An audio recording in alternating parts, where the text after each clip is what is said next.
Good morning and welcome to Early Childhood Council's Pajama Storytime event.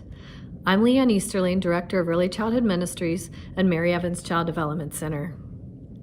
Although our event looks a little different this year, we are still collecting donations of new storybooks and pajamas for Pajama Project.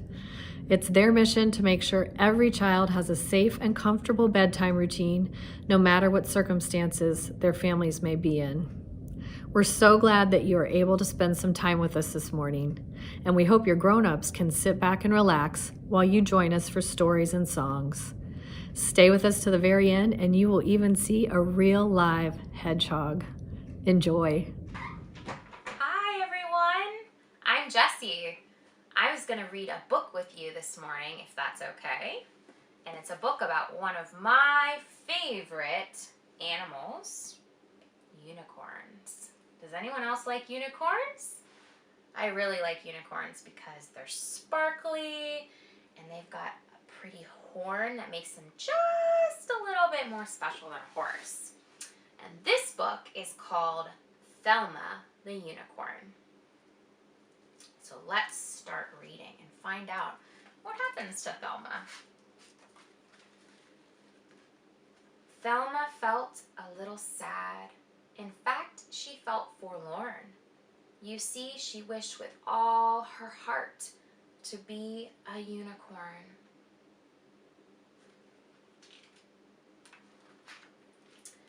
Her best friend's name was Otis. There's Otis. He liked her quite a lot. He said, "You're perfect as you are."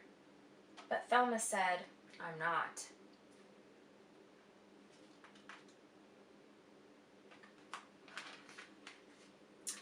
And that was when she saw it, a carrot on the ground. It gave her such a great idea. She squealed and jumped around. She took that simple carrot and tied it to her nose. I'll just say that I'm a unicorn. It might just work. Who knows? Does Otis look like he believes she's a unicorn? I don't think so. Well, as she did, a truck drove by. The driver rubbed his eyes. "Good grief! Is that a unicorn?" he shrieked in great surprise. As Thelma watched the swerving truck, it very nearly hit her. Would you believe that truck was filled with nice pink paint and glitter?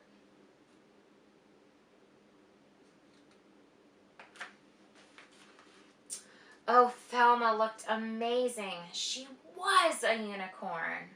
"I'm special now," she cried out loud, and so a star was born. She does look just like a unicorn now. All across the whole wide world, her fans would cheer her name.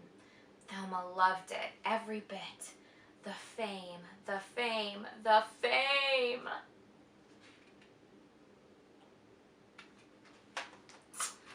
Thelma was a superstar.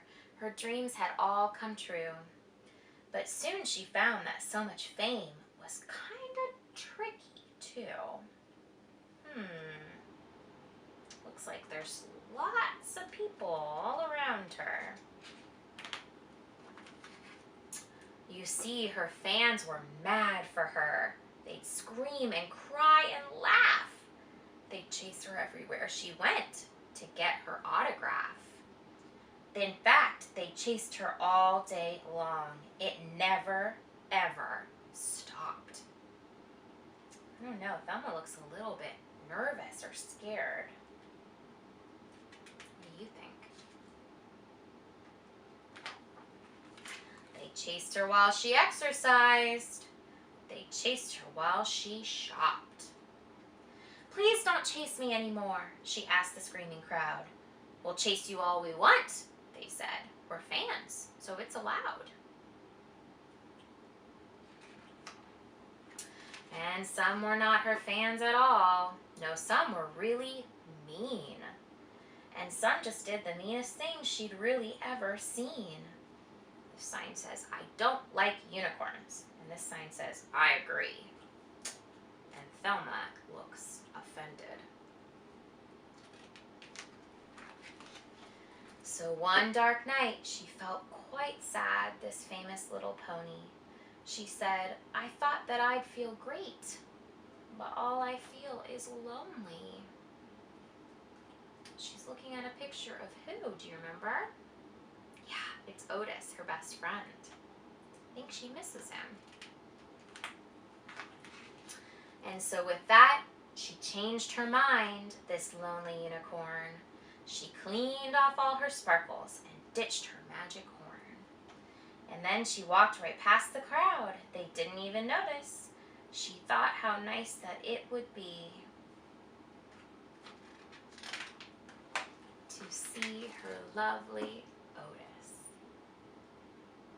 And when he asked about her trip beneath their favorite tree, she simply said, "Oh, it was fun.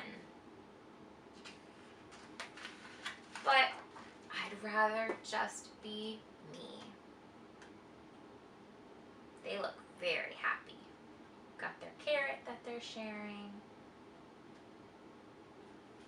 I hope you liked that book.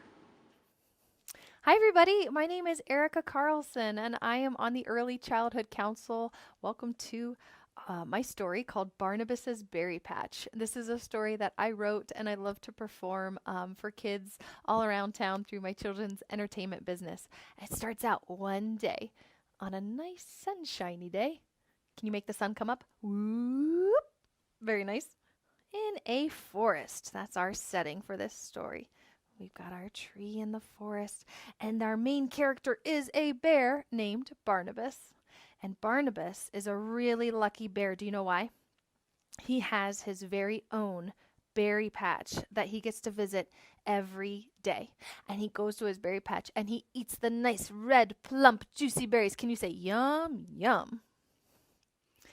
So one day, when Barnabas is on his way to his berry patch, looking around, he notices that some things have changed in the forest. He notices that the sun isn't shining quite as bright. It's kind of gray, it's kind of cloudy, and he notices that there's a breeze, or the wind is blowing through the trees. Can you be the wind? And then he looks around and he notices that the leaves have changed color. They were green, but now the leaves are red and orange and yellow. Oh my goodness. And then he's walking along to his berry patch. He turns the corner and he sees that, oh no, his berries are missing. Can you say, oh no? Yeah, Barnabas's berry patch is missing all its berries. So Barnabas does not get too worried. He says, "I'm going to search for my berries." So he walks around the forest looking for different friends to ask if they've seen his berries. The first friend he sees is Frank the fish. He's a magical fish that can live above water. And he walks right up to Frank and he says, "Hey, Frank, have you seen my berries? They're missing." And Frank thinks for a second. Can you think for a second? Go, And he says, "No, Barnabas, I'm so sorry. I have not seen your berries." And Barnabas gets so sad. He says, "Oh, man." Can you say that? "Oh, man." He says, "That's okay, Frank. Well, if you see him, will you let me know?" And Frank puts his little flipper fin up and he says, "You betcha." Can you say that? "You betcha." There you go. And so Frank says, "Good luck finding your berries, Barnabas." And he swims away. And the next friend that Barnabas sees is Karen the cardinal. She's sitting up in her tree singing a nice birdie song. Tweet, tweet, tweet, tweet, tweet, tweet, tweet, tweet, tweet. Can you tweet like a bird? Tweet, tweet, tweet, tweet, tweet, tweet, tweet, tweet. Very good. And Barnabas yells up to Karen. He says, "Hey, Karen, have you seen my berries? They're missing." And Karen thinks for a second. She thinks, Can you think? And she says, "Well, no, Barnabas, I'm so sorry. I have not seen your berries." And Barnabas gets so sad again. He says, "Oh, man." Can you say that? "Oh, man." Yeah. And he says, "Well, if you see him, will you let me know, Karen?" And she puts her little wing up and she says, "You betcha." Can you say that? "You betcha." Very nice. And Karen says, "Good luck finding your berries, Barnabas." And she flies away. So the next friend that Barnabas sees is Fred the fox. He's walking along, and Barnabas goes up to Fred and he says, "Hey, Fred, have you seen my berries? They're missing." And Fred thinks for a second. Can you think again? And he says, "Nope, Barnabas, I have not seen your berries." Oh, and Barnabas gets so sad again. Remember what he says? He says, "Oh, man." Yeah. And Fred says, or I'm sorry, Barnabas says, "Well, Fred, if you see my berries, will you let me know?" And Fred puts his little paw thumb up. He says, "You betcha." Just like that. And so Fred says, "Good luck finding your berries, Barnabas." And he walks away. So by this point, Barnabas is getting really hungry. But he's also really, he's really tired. Oh, can you yawn like you're tired? Just pretend. And make sure your parents are yawning and stretching too. Feels good. All right, but Barnabas is so tired. He thinks, "I think I'm going to go to my cave and take a nap." So he walks to his cave and takes a nap. And he sleeps and sleeps and sleeps for so long that the leaves come off the tree. And he sleeps and sleeps and sleeps for so long that snow starts to fall. Can you make the snow fall? Now, snow is very quiet. It makes the whole world just so quiet, like a little blanket. Yeah. And Barnabas is not here to see this beautiful snow, because what is he doing? He's sleeping. Can you snore like a bear? Let me hear it. Very nice. Very louder? Oh, very nice. Very nice. So Barnabas is in his cave sleeping during all this beautiful snow happening. But eventually, the sun comes back out, nice, big, and bright. Now, the sun has been coming up every day, of course, but it's been so gray and cloudy that it hasn't peeked through the clouds. But it finally does. It breaks through those clouds, and that nice warm sun beats down on the snow. And what happens to the snow? Yep, it melts away. And eventually, that nice warm sun makes leaves grow back on that tree. Nice green leaves. Yeah. And Barnabas, eventually he wakes up from his big long snooze. Yes, with a big yawn. And he stretches. Oh, can you stretch again? Oh, very nice. Very good. And he thinks, "Oh, I should go check on my berry patch." So he runs to his berry patch and he turns the corner and he sees that his berries have come back, and he says, "Yay!" Can you say yay? Woohoo! So Barnabas jumps into his berry patch. He eats those nice red, plump, juicy berries. Can you say yum, yum? Oh, very good. And he is so happy that his berries have returned. But he wonders, wait a minute, where did my berries go for all that time? So he decides to ask the wise owl about where his berries went. So he goes up to the wise owl and he calls up to him, "Excuse me, Mr. Wise Owl, where did my berries go for all that time?" And the wise owl sits up very straight, clears his throat, and says, "Well, Barnabas, your berries are around during the seasons of spring and summer, but your berries like to go away during the fall and the winter. But don't worry, because they will return when the sun comes out nice and warm, and it is warm again outside during the spring and summer again, because there are 4 seasons, and they always come back." And Barnabas felt so good knowing that even though his berries would go away for a little while, they would always come back every spring and summer. So he invited all his friends to come around and enjoy his berries with him. There's Fred the fox, Karen the cardinal, Frank the fish, and even Mr. Wise Owl came down to enjoy some berries too. The end.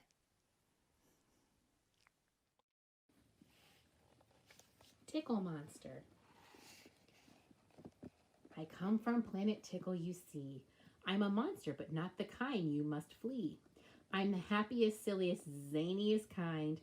My talent is tickling, I think you'll find.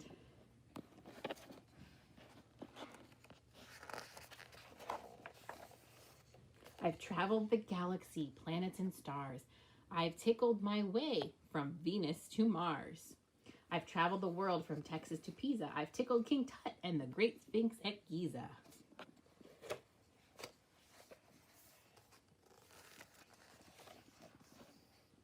Tickling my lovies is what I do best.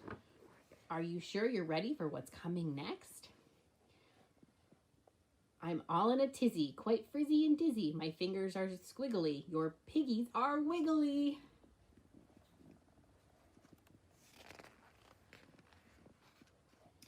I may not be right, but I'd venture to say you ought to be tickled 10 times a day. So please don't you move. You better stay putsy. My first stop will be your adorable footsies.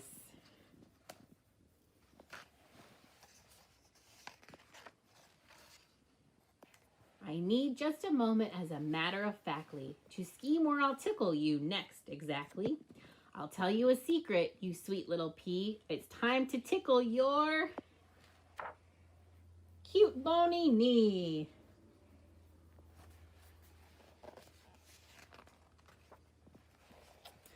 I want you to know the tickles are ending. Not true, of course. I'm only pretending. Get ready for laughter, 'cause here I come to tickle and tackle your little tum-tum.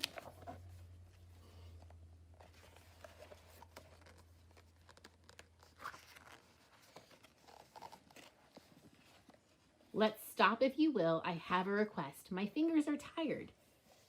They need a short rest. Just for a moment, let's make funny faces. Be fishes or monkeys or something outrageous.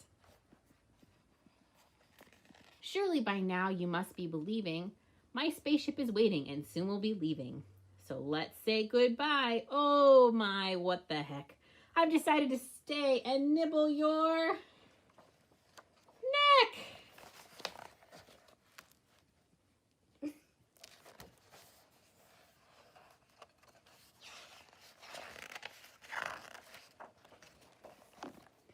No camel or kitten or bulldog or beagle. No kangaroo, elephant, zebra or eagle. No octopus, platypus, chipmunk or toucan knows how to giggle as well as you can. With big mitts like mine, my talents are obvious. Everyone says my tickling is marvelous. Here, let me prove it. Holy moly, kind kitties. The next place to tickle is your underarm pitties.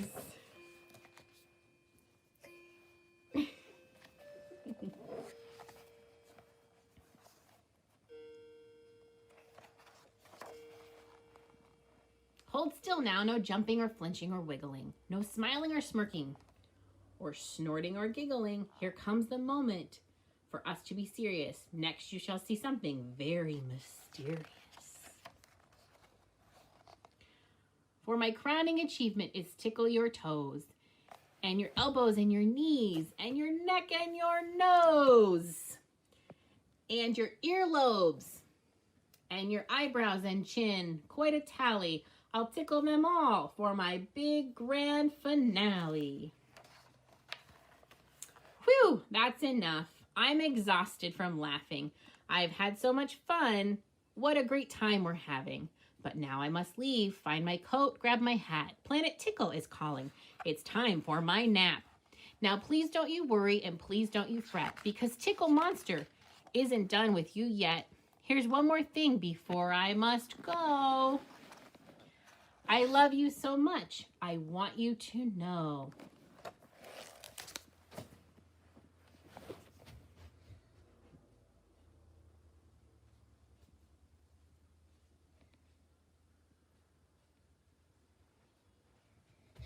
Tickle, tickle! When God Made You by Matthew Paul Turner. You, when God made you all shiny and new. An incredible you, a you all your own, a you unlike anyone else ever known. An exclusive design one God refined. You're perfectly crafted, one of a kind. 'Cause when God made you, somehow God knew that the world needed someone exactly like you. God thinks about you. God was thinking of you long before your debut. From the very beginning of history and time, you, little one, never left God's mind. God imagined your eyes, your head shape and size, and knew what you'd look like when you felt surprised. God pictured your nose and all 10 of your toes. The sound of your voice God had composed. The lines on your hands, your hair, every strand, God knew every detail like it was all planned. Out of billions of faces from cultures, all races, people God made from all different places, God knew your name. Your picture is framed. God's family without you would not be the same. 'Cause when God made you, this much is true, the world got to meet who God already knew. You. When God sees you, God delights in what is and sees only what's true. That you, yes, you, in all of your glory, bring color and rhythm and rhyme to God's story. So be you, fully you, a show-stopping review. Live your life in full color, every tint, every hue. Discover, explore, have faith, but love more. And learn and relearn all that God made for you. Use your talents and passions, those gifts that God fashioned. Think up ideas and then put them to action. 'Cause when God loves you creating, your true self displaying, when light on the inside through art is portraying, when you make believe, the stories conceived, the heroics, the magic, those tricks up your sleeve. When you dance all alone, spinning like a cyclone, being whoever, whatever, in a world all your own. God smiles, and here's why. In the spark of your eye, a familiar reflection shines bright from the inside. 'Cause when God made you, and the world oohed and awed, in heaven they called you an image of God. You, when God dreams about you, God dreams about all that in you will be true. That you, God's you, will be hopeful and kind, a giver who lives with all heart, soul, and mind. A dreamer who dreams in big and small themes, one who keeps dreaming and journeys upstream. A mover, a shaker, a lover of nature, a builder of bridges, you, the peacemaker. A you who views others as sisters and brothers and lives by 3 words, love one another. A confident you, strong and brave too. You being you is God's dream coming true. 'Cause when God made you, all of heaven was beaming. Over you, God was smiling and already dreaming. Hey everyone, it's Erica Carlson again. I wanted to sing a song with you, and this is a song about colors. So here we go. You might recognize the tune, and if you pick up on the words, go ahead and sing along. I see the red scarf, I see the red scarf. Where are you? Peekaboo. Do you see the red scarf? Yes, I see the red scarf. Now can we find the orange scarf? I see the orange scarf. I see the orange scarf. Where are you? Peek-a-boo. Do you see the orange scarf? Yes, I see the orange scarf. Now can we find the yellow scarf? I see the yellow scarf. I see the yellow scarf. Where are you? Peek-a-boo. Do you see the yellow scarf? Yes, I see the yellow scarf. Now can we find the green scarf? I see the green scarf. I see the green scarf. Where are you? Peek-a-boo. Do you see the green scarf? Yes, I see the green scarf. Now can we find the blue scarf? I see the blue scarf. I see the blue scarf. Where are you? Peek-a-boo. Do you see the blue scarf? Yes, I see the blue scarf. Now can you find the purple scarf? I see the purple scarf. I see the purple scarf. Where are you? Peek-a-boo. Do you see the purple scarf? Yes, I see the purple scarf. Now we have found the whole rainbow. Thanks for singing along with me, everybody. Love those rainbow colors. Hi again, everyone. It's Jessie. I wanted to sing a song with you this time. And my song is about one of my very favorite animals. What animal is this? It's gray with big floppy ears and a big long trunk nose.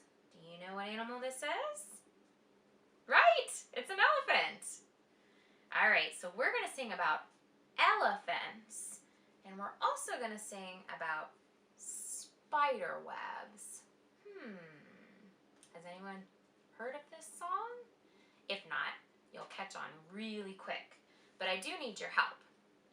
During the song, I'm going to need your help doing an elephant nose. Can you get your arm out and make an elephant nose? Woo, just like that.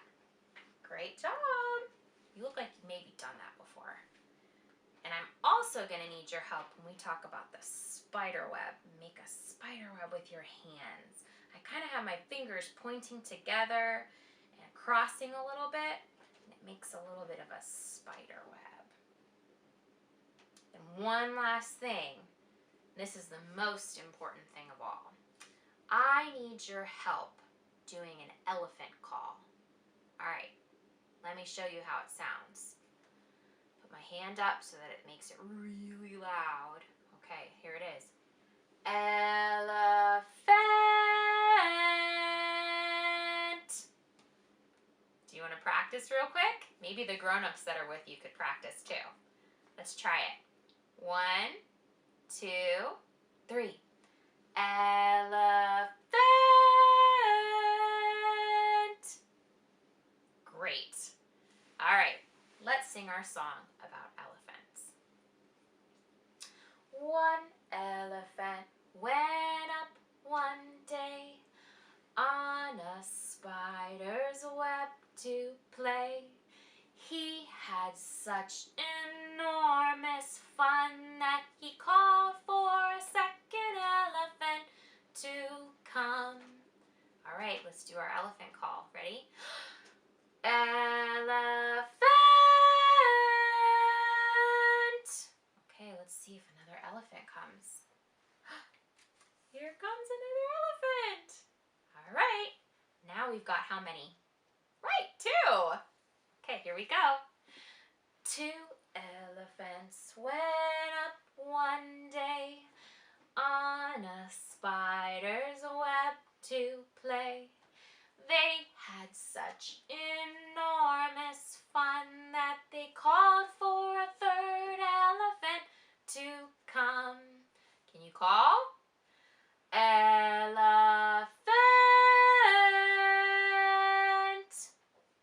Okay, is an elephant coming?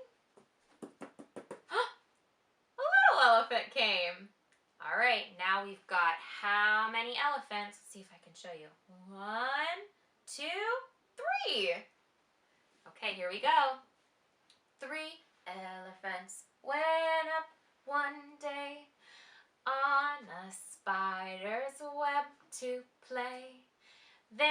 had such enormous fun that they called for a fourth elephant to come.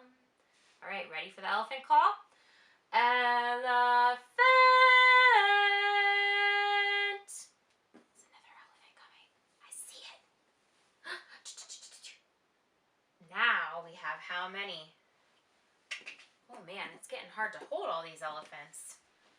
1, 2, the little guy, 3, 4. Okay, here we go. 4 elephants went up one day on a spider's web to play.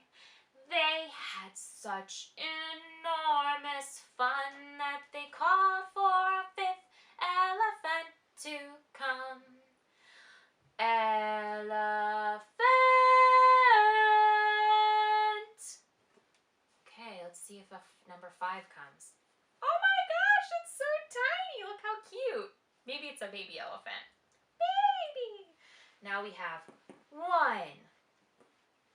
2, 3, 4, 5 elephants. All right, here we go. 5 elephants went up one day on a spider's web to play. They had such enormous fun that the spider web broke and the song is done. Uh-oh, I think 5 elephants were way too heavy for a spider web. I hope you guys had fun singing a song about elephants with me. Bye! Hi everybody, Erica Carlson here. I'm going to read the book Hedgehogs to you by Steve Wilson and Lucy Tapper. Horace and Hattie are the very best of friends. There are so many things they like to do together. They like to search for 4-leaf clovers in the meadow.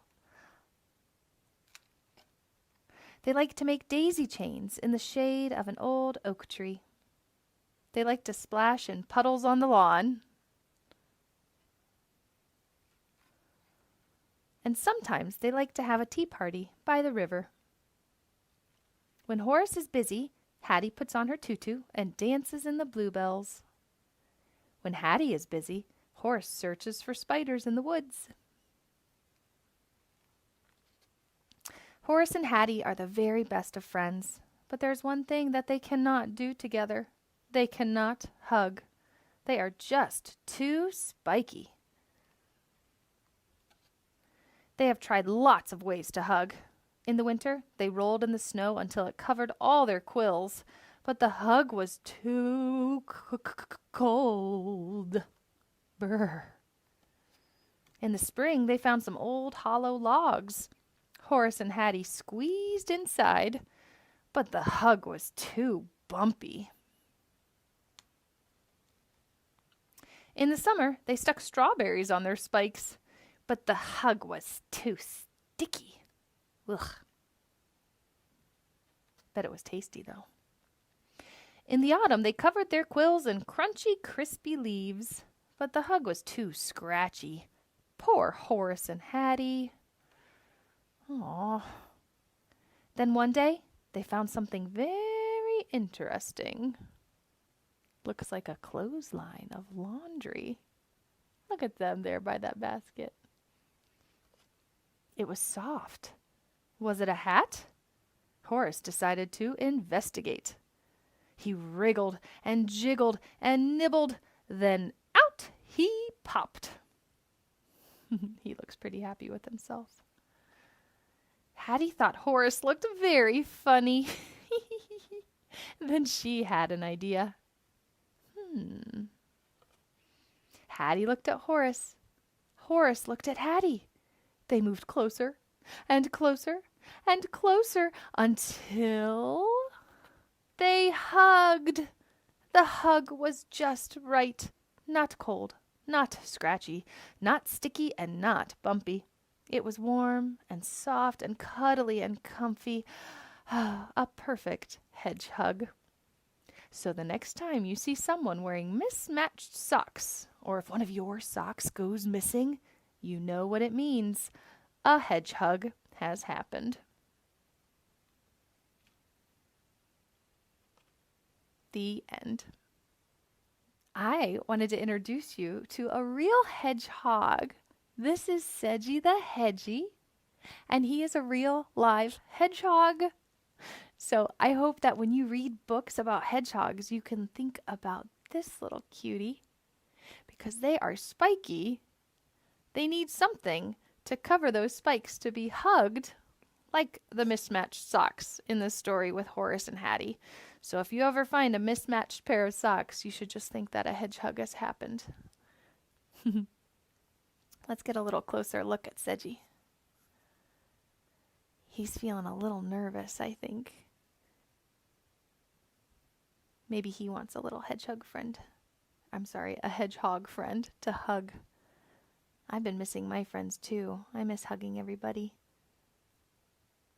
But maybe you can find somebody in your house to hug today and say thank you for watching story time with me. Thanks for being a part of my family. I'm so glad Sedgy's a part of our family. Isn't he cute? He's got a nose and eyes and ears and 4 little paws. And he's got spines on his back and then soft hair on his belly. And his spines are made out of the same things that our fingernails are made out of. It's called keratin. And Sedgy is nocturnal, which means he likes to sleep during the day and is awake at night. Probably searching for socks so he can make some more hedgehogs happen. Hedgehogs are pretty curious little animals. They get nervous pretty easily, but they're also really curious. They like to eat bugs.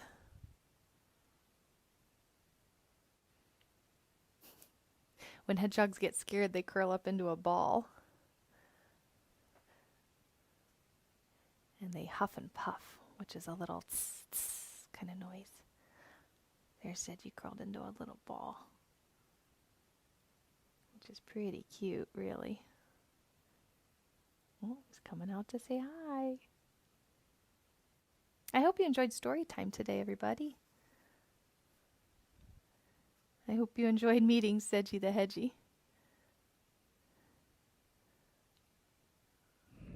Thank you again for spending some time with us this morning. We hope you had fun and that your grown-ups enjoyed it too. I want to thank all the members of Early Childhood Council for putting this together and finding a way for us to spend some time together, even at a distance. If you would like to make a donation to Pajama Project, there is a collection bin outside the entrance doors at First Community Church's North location. Have a great day.